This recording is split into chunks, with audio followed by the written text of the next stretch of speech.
Hi there, I'm Megan Clibbins and welcome back to the Yorkshire Voice podcast. I'm joined with my co-host today. Hi, I'm Sinead. And I'm Holly Hughes. And we've got some amazing topics that we're going to have a bit of a chat and discussion with you about today. So first up, obviously, it's Easter bank holiday coming up and we're all really excited for it, aren't we, guys? Absolutely. So my first question to you guys is, what did you used to get up to in the Easter holidays when you were younger? Like fun activities, things like that? Well, every year we do some kind of staycation. That's me, cousins, grandparents.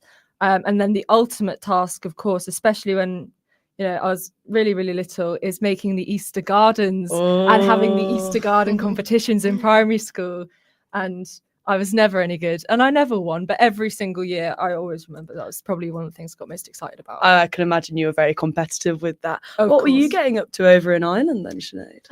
We didn't really do a lot. Do you know what I mean? We don't really have the Easter egg hunts and all that over, but we do like a little bit of baking, like go to the church, have a bit of a choir, sing along, a bit of that. So yeah. What's the Quite best leftover. Easter hymn for The you? best Easter hymn? I don't know. All of ours are in Irish, so I don't know if you know.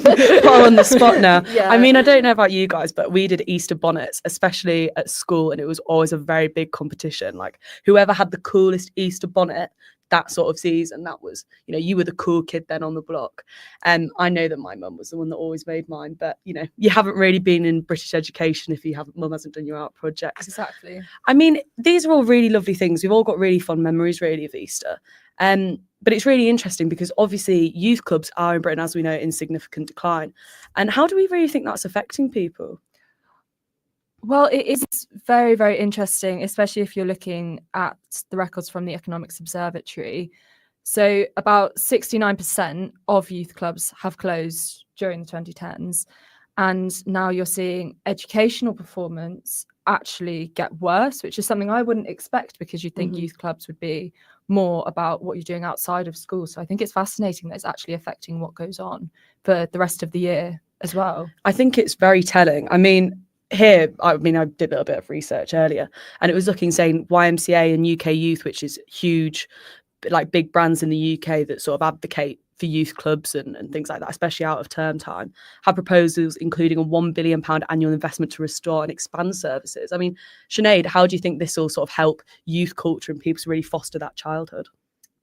Yeah, I think it would be a massive help. Like I used to be a youth club leader when I was younger, and I feel like it helps the young kids, like, as well as interact outside of school as well, where you don't have to like sit and be quiet and listen. Like they get a lot of like interpersonal growth in them youth clubs, and I feel like it would really help like expand that side of their childhood. No, for sure. And one of the hot topics I feel like of the last few years that sort of dictated all of us is COVID-19 and how did the pandemic actually affect young people and how we socialise. What do we think that's really sort of changed and how do you think that's changed on that front? Well, it is a fascinating one. I mean, my main source is my sister, who is a secondary school teacher. And of course, now most of the children that she's teaching were the COVID generation in that sense. They kind of had their formative years spent in lockdown. And the main thing that she said to me, at least, is just their social skills with each other, watching them interact with each other. She said there's a lot more aggression between them and they just don't quite know how to respond to one another in the same way as perhaps, we would or those older than us would. And that's all because they're not making Easter bonnets. This is my point that I've been making. And do you reckon you'll be making any Easter bonnets or Easter treats at all this weekend? I do have some rice cake recipes that I'll be attempting. I hope you'll be bringing them into the studio, otherwise I'll be very disappointed. So something that's also really interesting, we're talking a lot about young people today, I think, especially because it's something that we can remember. Do you guys remember doing your GCSEs? Gosh, yeah. Yeah. Well, it's different at home, but yeah. Junior cert. Did you enjoy it? To be fair, I feel like I was quite like good at school around the time of my junior cert, so I did enjoy it. Would your teachers say that, do you think? Yeah, probably not, actually. They would be like, very talkative, a bit too much, but... The way Maths and English GCSEs are taken in Wales is actually changing. So reforms will require students to be offered at least the 100 hours on instructions for each subject. So that's for Maths and English. And formula and equation sheets will be provided for GCSE Maths and Physics and combined sciences from 2025 to 2027. Now that's going to OCR exam board, but that is sort of one of the big main ones in the UK as well, sort of in England. What do we think about these sorts of reforms? How is that changing sort of the importance of GCSEs? I think it's such an interesting one, and I feel very personally conflicted about this because for a few reasons. I mean, I'm not a psychologist, but you can guess that having children memorize these sorts of things is useful just in for their wider brain development and things like that. But as somebody who also faced a lot of anxiety during school and especially during exam season, I can also understand the perspective that if you're looking at children's mental health, having those kind of extra crutches that you can rely on in exams probably would have been a massive help for somebody like me. Yeah. No, 100%. I mean, just when I was having a little bit of a look into it, there's a survey that was done by the Association of School and College Leaders in 2024, so that's last year, which showed that 31% of teachers actually advocated for the use of non-exam assessments. And alongside that, 3 out of 4 teachers, basically 3 out of every 4 teachers, reported the alarming levels of exam anxiety. So possibly these sorts of measures could improve it. But Sinead, what I'm asking is, how is it actually going to prepare them for the real world? Well, I don't know if I'd agree with that. Like me, myself, I was a lot weaker in maths in school. So I feel like having the extra help of having formulas, like you said, in front of them, I feel like it would give them the reassurance that they know they can do it. They just need to have a little extra look over it maybe. Because at the end of the day, while I do think maths and stuff like that should be mandatory, at the end of the day, you might not go into a maths kind of career. Like me, myself, I'm terrible at maths, and I've chosen to go down the route of journalism, which hopefully does not entail a lot of maths. But yeah, so I think it gives them, especially if you require it to pass, I think it gives them the extra, just the extra help and the extra push to help them achieve what they want to achieve and get where they want to be as it comes to applying for unis and stuff. Yeah, I mean, I remember the big thing that was always sort of trotted out at parents' evenings or teacher conferences was this idea that they're preparing children for jobs that don't yet exist. Mm-hmm. Now, obviously, I remember that one. That was so frustrating. It's a classic. Obviously, it's a technologically developing world. We've got AI, we've got all these amazing things now where you can actually get that information just like that. How do we think that this sort of new provision in terms of the formulas, the equation sheets, some may call them cheat sheets, how do you think that is going to sort of help and aid that? Well, it is realistic for most people, assuming you have access to these resources again, that you're not going to be relying on your memory as much. I know I certainly don't rely on my memory half as much as you were encouraged to for exams, given the amount of content that you had to learn for it. So I understand from that perspective, it's not going to make a difference how well you can memorize an equation, because if you're in the workforce, you will just be able to look it up in some way, shape or form as long as you can. Yeah, as long as you have the technology for it. Yeah, that information really is at the tip of your fingers. But do you think that because of this, though, it's going to make people complacent, make children, for want of a better word, lazy, and reduce that sort of brain activity and stimulation? Well, I think we live in a different world. It's not really the 80s when you had to memorize everything, you had to know it, or else you weren't going to perform well. Nowadays we do have everything at our fingertips, and I think there's always something to help you, and there's always a program, like you said, we're preparing for workplaces that are going to be using AI and stuff, just knowing your way about that, and will they help you, it's a tool. I feel like it's better to get used to that than to prepare to memorize when you're not going to need to memorize in the long run. 100%, and being prepared actually, I think, to use the technology rather than working against it. So obviously these reforms are, for the most part, just in Wales at the moment with the OCR exam board, but obviously that is used in the UK, in the rest of the UK as well. Do you think England's going to look at taking on those reforms? Not sure. I think it would be good if they did. I think it would be helpful, because getting people prepared for working in more AI. Yeah, it is difficult to say as well, because of course OCR is just one of the many examples. Yeah. So I can imagine it is just going to kind of be a trial by fire and see how it goes in Wales. Yeah, and then England might look at taking it on. I mean, I know that if England take it on, I'm going to go straight back and resit my GCSEs and get some much better grades. Get the top grades. So, well, speaking of reforms, this is one that might be quite interesting for you guys. From the 1st of June, the sale and supply of disposable vapes in the UK will be banned. Now, we had some reporters that went out to the people of Leeds today, and this is what they had to say about it. Personally, I think it's a good thing, because I think with the younger generation, it's quite promoted towards them. And I think especially like the branding, it's quite a big thing with the young generation. You can obviously still buy reusable ones after that, but I don't think they're as appealing to that sort of generation. And I feel like that is what the main cause of why that is happening. Well, I mean, personally, it doesn't affect me since I don't use disposable vapes. I mean, I can see why we're doing it in terms of like environmental reasons, things like that. Although I think one of the stated reasons was like trying to get people away from using vapes. I don't really think that's going to be very effective. I think people will just end up moving to other kinds of vapes or potentially even getting cigarettes. I think it's a good thing. I think vapes are quite harmful for not only us but like the environment in general.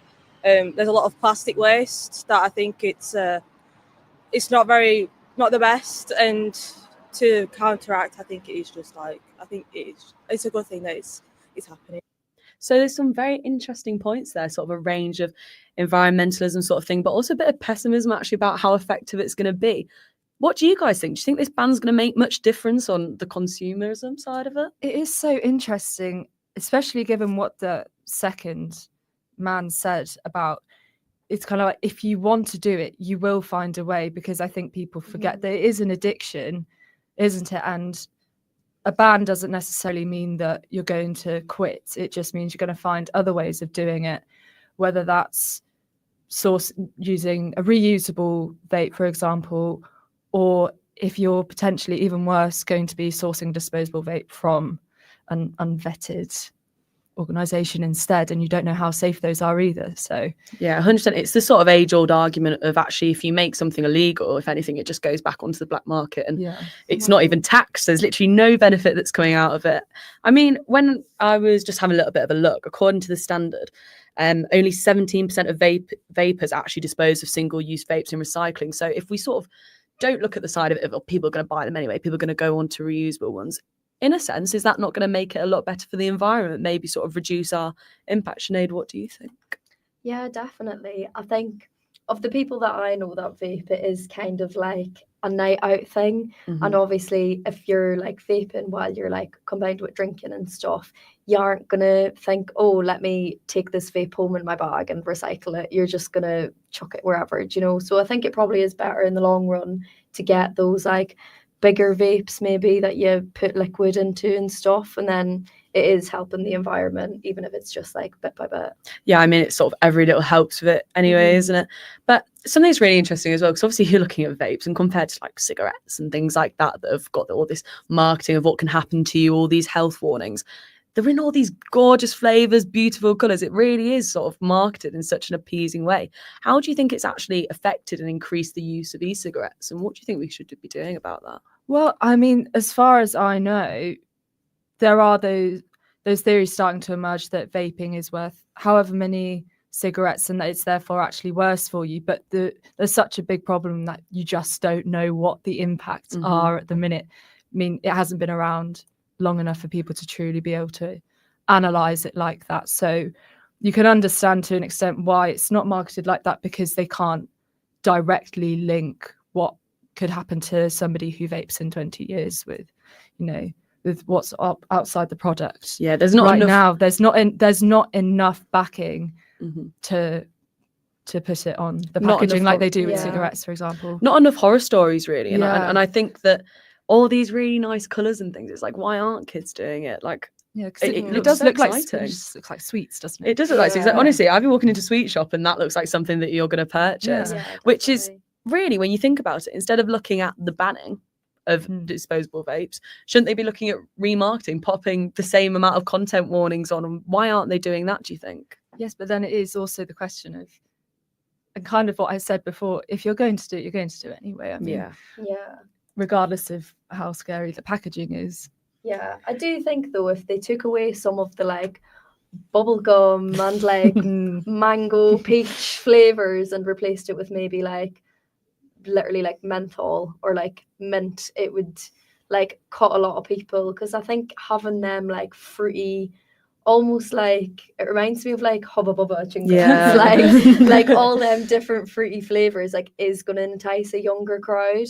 Like, I don't know about you, but my mum's not like gonna go mango peach, but if she's trying to quit smoking, do you know what I mean? So I think a lot of people I know nowadays have started vaping before they even started smoking. So I do think if they like regulated it and said, right, no more like fruity flavors, you're getting plain like kind of like tobacco, or like, Yeah. so it is more like a cigarette where it doesn't like taste nice, so it might like curb, it is an addiction at the end of the day, but it might help people quit if it's not as pleasant to use it. Yeah, I mean, I don't know about you guys, but there's some things out there on the market that are insane. Like, or just on Instagram, you're getting this one that now has a Tamagotchi built into it, and if you don't puff on it enough, your Tamagotchi pet dies.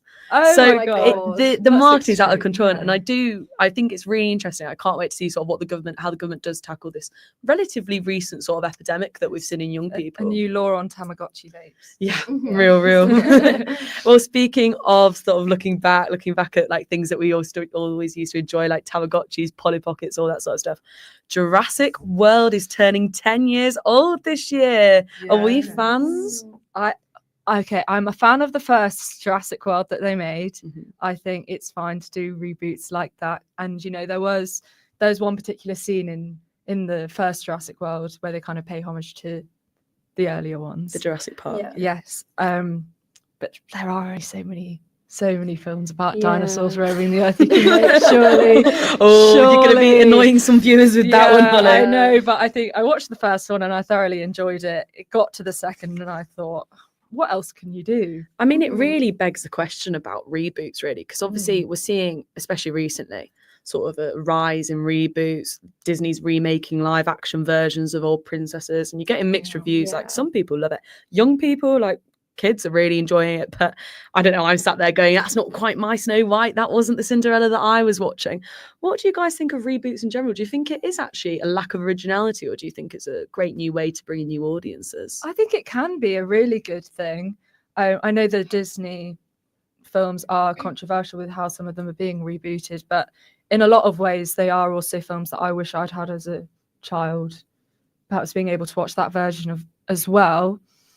Yeah, you know, as a woman, it's quite nice to watch a reversioning of an old princess tale where there's bit more empowerment. Yeah, a bit more empowerment, Yeah. empowerment. And I think I should have been able to watch things like that from a younger age. 100%, and it brings in this idea of diversity as well, sort of like including different voices, different people, and I think it just makes it different and it's much more engaging. And obviously you've got technological development, so updated CGI, special effects, sound design, so it's 10 times more enjoyable in the theatre.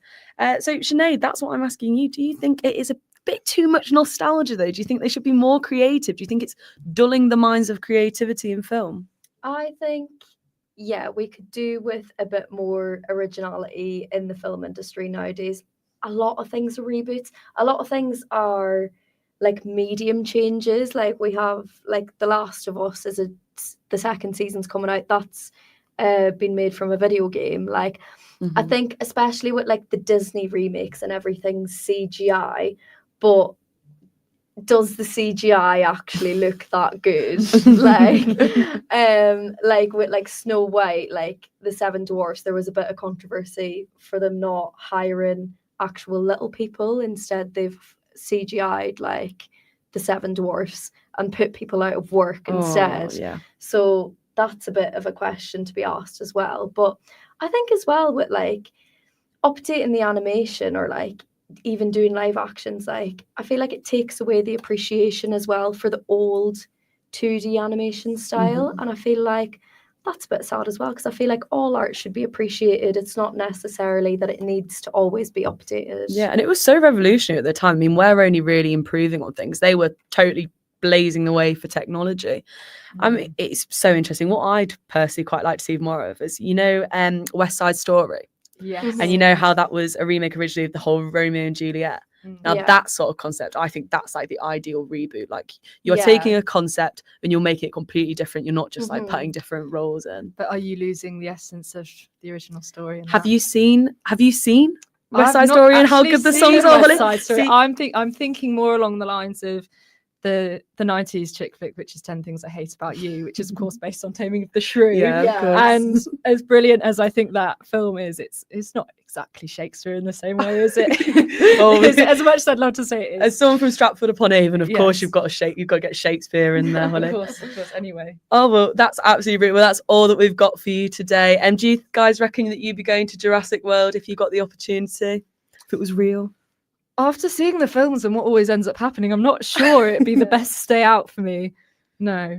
Yeah, Probably not. I don't know. Probably not. Not a big fan, not I'm quite not a piqued your big curiosity. dinosaurs kind of gal. No, I do love my dinosaurs, but if I'm being honest, if I was being chased by one of those T-Rex Velociraptor things that you see in the films, then I'm not sure I'd be liking them so much. So maybe Yeah, I I think should I'd- just preserve that. I'd be asking for a refund for sure. Yes. Well, thank you very much for tuning in and listening to us today. We've had a really good chat today, I think. But that's all from us in the studio. The next bulletin will be at 3:00. So make sure to tune in for that. And obviously tomorrow you can join us again at 2:15 for another podcast with some of the rest of our lovely cohort. That's a big thank you from me, Megan. Thank you from me, Holly. And thank you from Sinead. Bye.